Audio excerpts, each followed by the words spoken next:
Hello everyone, it's Mottzy back with another Mottzy Minutes. This time I'm going to look at doing some creative health bars in Smile Game Builder. The solution I'm about to show you is based on a question in the Smile Game Builder Discord channel on how you might display the health status of the player on the screen. I started thinking about how Smile Game Builder lets you set up events pretty easily that can follow the player around. I thought, wouldn't it be kind of cool if you had an interactive object on the screen that was your health? As you can see, when I talk to this bar, it says my health is full. Now, if I go run into these spikes here, all of a sudden now my health is not so full. And the more I take damage, the lower the health gets. And you can also see that one of the interactive elements I added was as your health gets lower, this little health bar starts following you around faster and faster. Now there's two reasons for this. One is it seems kind of cool that you can have a health bar that gets in your way, kind of impedes your progress when you have less health. Second part though, that's what I thought was a little more interesting. I wanted the health bar to represent your death.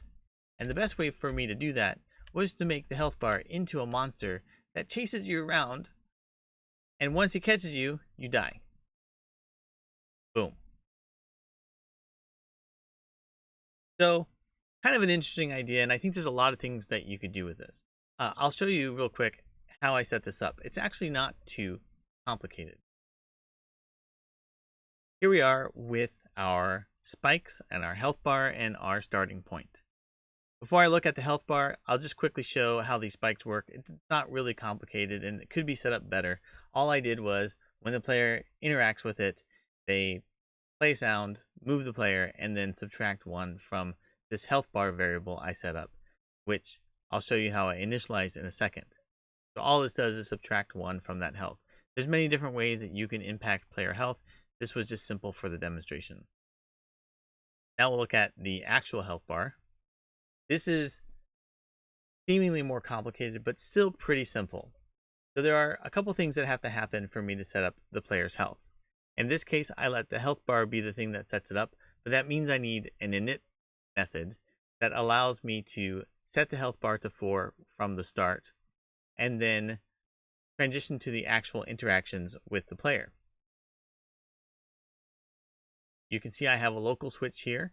I need to set up this condition in order for this event to be able to fire. So its local switch is off. Every one of these other tabs, they are local switches on, plus some other settings. And in here, all I do is set the value to 4, and then I turn the local switch on. So this will never fire again, no matter what. Then you can see I have multiple tabs for each status of the player. So for full, I have a check to make sure that the health bar is equal to 4. I also make sure that the graphic is set to the default graphic that it was originally set up at, which is the full health.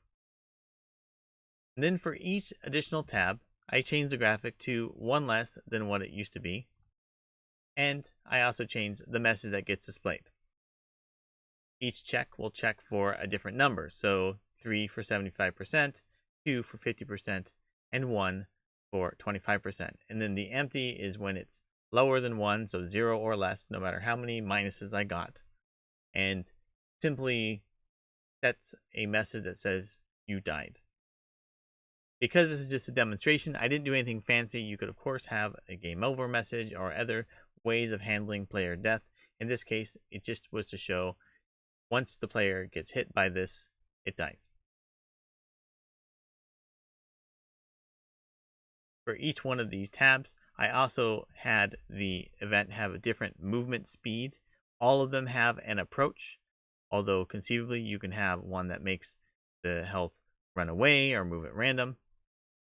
I like the idea that when the health bar is full, it moves slowly, but as you lose health, it moves more quickly and starts to get in your way. And of course, when it's at 25%, the biggest risk is you get hit again and you die immediately because it can catch you. So I felt like this could create some very interesting dynamics in a game. That's really it. It's not too complicated. I could imagine that you could have things like a stamina bar or some sort of agility bar or other sort of stats. And it would be kind of cool if you had a game where there are multiple of these objects following you around or interacting with you based upon your current status. I think it could create some interesting dynamics for a puzzle-like game, or maybe even some kind of action fighting game.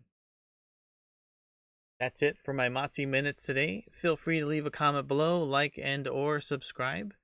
Otherwise, I will see you in the next video.